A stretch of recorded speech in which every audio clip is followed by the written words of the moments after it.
Good day, everyone. This is the Project CLIMA Climate Change Lean and Integrated Multispectral Imaging approach presented by RTUista Astros.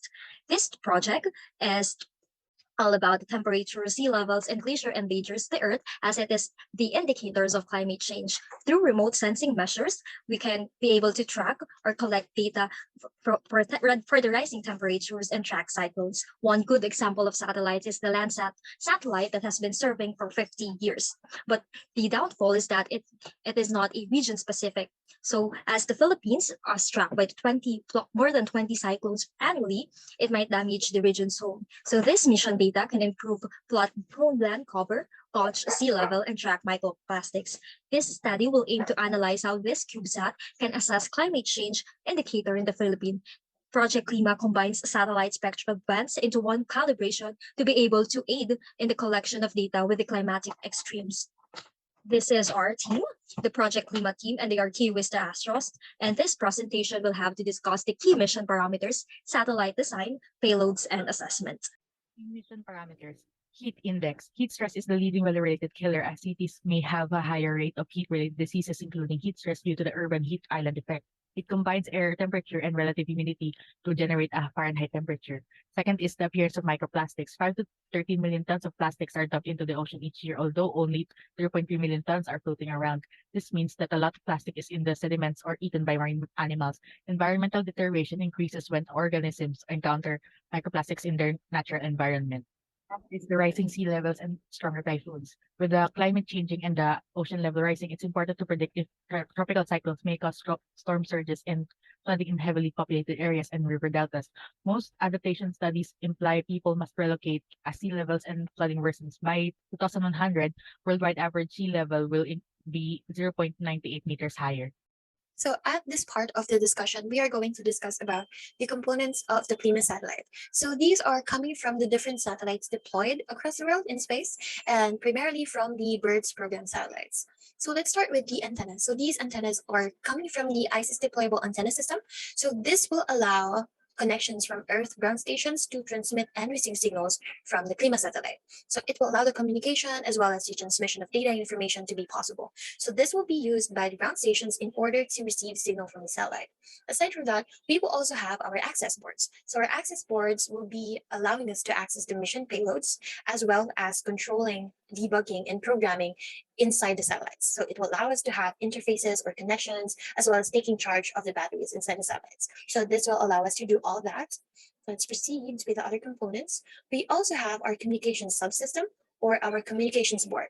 So it is based on a specialized radio transceiver that will be in charge of controlling communication between the ground station and the satellites. So this will allow us to control or receive information or signals based on the band that a ground station has. So it will be received by the satellites. So even amateur radio operators can utilize this type of communication board so that they will be able to get data from our satellite itself. So aside from that, we also have the electrical power system battery or the electrical power system. So the main function of this component or this instrument inside the satellite is to absorb and convert solar energy into DC electrical energy, as well as store and transfer this power to the satellite subsystems. So this will help us to actually control the satellites and keep it going for a few months, or for a short-term or long-term basis. So this will allow the satellite itself to have the power of its own so that we don't have to run out of power and just renew the solar energy that we receive from outer space.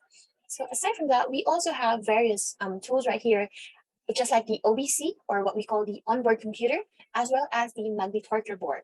So the OBC, or the onboard computer, will be considered as the brain of the satellite. So what do we mean by the OBC, or the brain of the satellite? So this will broadcast continuous wave beacon, data collection, data storage. It will also transmit or mainstream the transmission of housekeeping data. It will also perform analysis on the ground station's uplink orders that it has been receiving as a satellite, and it will also be executing commands for the task to be carried out, for the data to be stored, and it will maintain the awareness of the overall condition of the spacecraft while surviving the adverse space environment. So this will have different components on its own. So these comes from also the different satellites deployed currently, from the BIRD satellite, from the different Cube satellites across the world. Aside from that, we also have our magnetometer board. So it is a mechanism to regulate the attitude of a satellite, preventing it from spinning and stabilizing it as it is constructed with electromagnetic coils. So this will help us to focus the command system inside the satellites. So it will interact with the magnetic field of the planet, which allows us to position the satellite to where it should be, or it is designed to be positioned.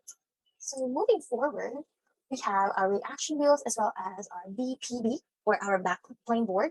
So first, the reaction wheels actually works together with the magnetometer board. So this helps us to place the satellites to where it should be placed, or to where it should be located to monitor the climate change indicators. So in this case, the reaction wheels will help us to position the satellite directly on top of the country, so that it will be gathering its data from the Philippines itself. So as for the backplane board, here we have our backplane board. This has like 50 pins. So a lot of pins in here, and this connects the systems from one end to another. It makes the entire satellite system work together and achieve its goal in space. As for the imaging, since we are going to use the multispectral kind of imaging, we are using the multispectral feature for satellites. This is what we're going to use. So we have the CyMera Hyperscape 50 CubeSat imager. So this came from actually a different cube satellites that have a multispectral or multispectral feature to capture different data from different wavelengths. So here we have the CyMera Hyperscape 50 CubeSat imager, and this will provide us different radiometric resolutions for hyperspectral imaging. So it will allow us to gather data from different arrays like CCD arrays from red, blue, green, yellow, and different bands or wavelengths. So from this, we're going to be able to capture data and actually process it from the satellite to the ground stations. As for the solar cells, we also have the solar cells where it converts the sun rays or the sunshine into electricity, which will allow us to power the satellite itself. So it will have renewable energy up in space. So lastly, we have the satellite model. So this is how our CLIMA satellite looks like.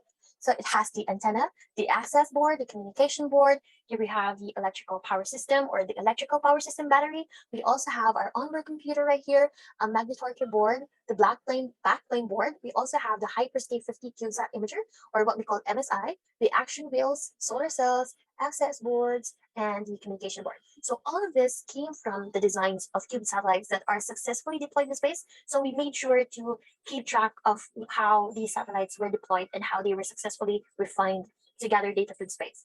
That this is the advantage, so that the satellite will actually be able to work in space and give us and provide us data regarding the climate change indicators. So as you can see, the cameras are always at the bottom part. So this is where it will be positioned to gather data from space, capturing data from the Philippines. So you also have the antenna. So everything here will be powered and controlled by the power system battery, the onboard computer. So everything that has been discussed will be taking advantage of its features so that we will be able to gather data to monitor the climate change indicators in the Philippines. And now, let's discuss the payloads of the CLIMA satellite. First is we have the CyMera Hyperscape 50 CubeSat imager.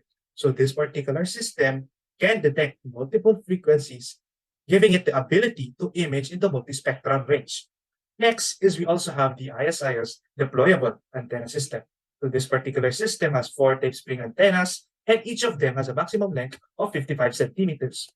We also have the IMTQ magnetometer board, which acts as a control and movement system for CubeSats. And along with that is we also have the reaction wheels, which modifies the orientation of the spacecraft using the spinning flywheel. We also have the ground station, which includes the antennas, radios, trackers, and computers. These manage the ground station data, and it sends the satellites the commands, and it also receives the telemetry and mission data. So the researchers know that multiple conditions can derail the satellite missions, so satellite maintenance and installation are affected. So data collection will continue after launch, and the Earth-based monitoring is also needed. We, the researchers, agree that technology can help, given last year's concern, as the Philippines invest and have the upper trajectory for satellite missions, proven the MULA, or the multispectral land assessment satellite, to offer upgrades. So larger space technology projects with foreign governments or through partnership can help. So these are a reference for this slide. And we thank you for listening to our presentation.